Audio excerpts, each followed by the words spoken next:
Article 2 of our Constitution sets up the executive branch of our government, the President, the Cabinet, and many commissions and boards. This is the executive branch of our government. The President, his Cabinet, who advises him and sets and helps him establish the policy, and then the commissions and boards that support them. The President makes the plans and sees that the laws are carried out. He is elected for a 4-year term. The Vice President becomes President if the President cannot serve. He is also President of the Senate. Were you born in the United States? I was. Have you lived in the United States 14 years? I have. Are you 35 years of age? I am. The qualifications for the Vice President are the same as those for the President. The President has certain powers and duties. The President shall be Commander-in-Chief of the Army and Navy of the United States and the militia of the states. He has power to grant reprieves and pardons for offenses against the United States. He shall have power, by and with the advice and consent of the Senate, to make treaties, provided 2/3 of the senators present agree.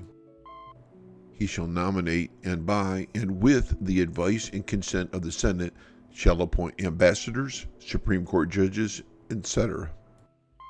He must take the oath of office. I do solemnly swear that I will faithfully execute the office of the President of the United States and will, to the best of my ability, preserve, protect, and defend the Constitution of the United States. He shall, from time to time, give Congress information of the state of the Union. The President is paid for his work. The President's Cabinet helps him. The Secretary of State deals with foreign countries. The Secretary of Treasury raises the money and plans the spending.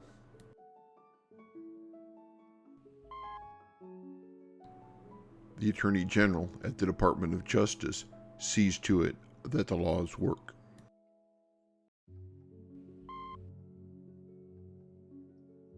The Postmaster General takes care of the mail.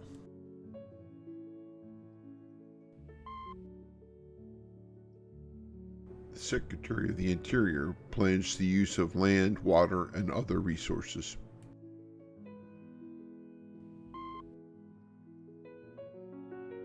The Secretary of Agriculture helps farmers.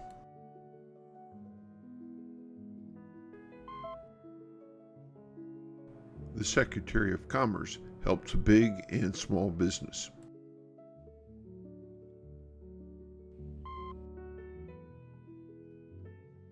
The Secretary of Labor helps workers.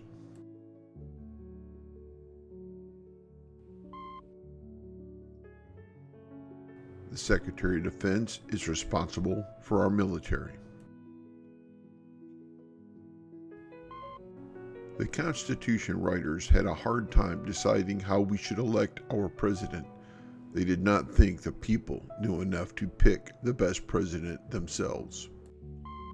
So they decided that electors should do the electing. Each state legislature was to choose the way the state was to pick those electors, who would elect the president and vice president. Each state was to get as many electors as the state had senators plus representatives. All the electors together formed the Electoral College.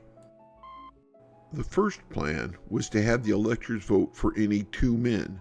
The winner was to be the president, and the one in second place was to be vice president.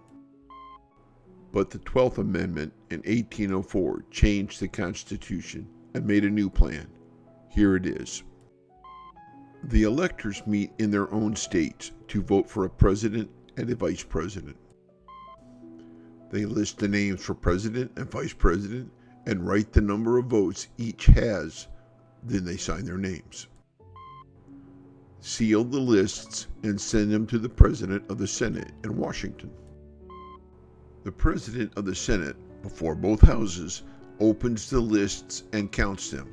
The man having the most votes for president becomes president, if he has more than half of all the electoral votes. If no man has over half the electoral vote, the House takes the 3 or 2 top men on the list and votes for one for president. Each state gets only one vote, no matter how many representatives it has. 2/3 of the states must vote to make the election count. The winner must have the votes of more than half of all the states.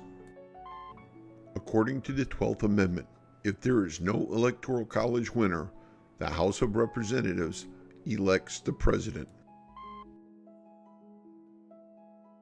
And the United States Senate elects the Vice President. The presidents were elected without the popular or people's vote from 1789 through 1820. But about then, the political parties began to grow in power, and the electors lost their power. Now, a political party has a meeting in the spring of an election year to decide whom they want for president and vice president in the November elections. The party ballot may have the names of the party's candidates for president and vice president.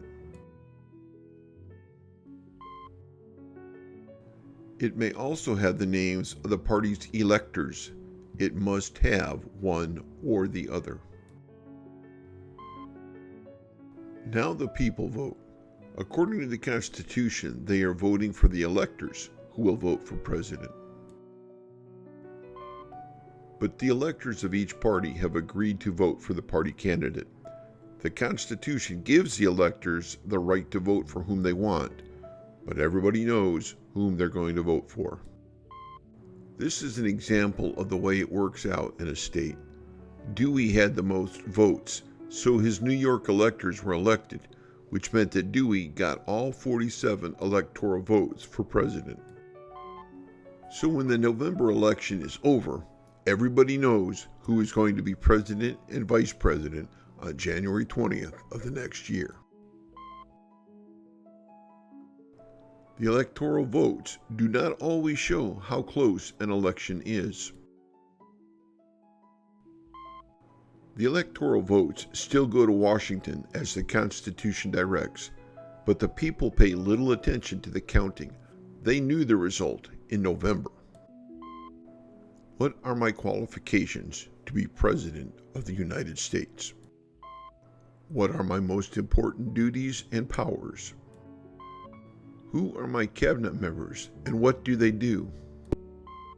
How am I elected? The end. Hey folks, thanks for watching. Don't forget to like, share, and subscribe to our channel. Cheers.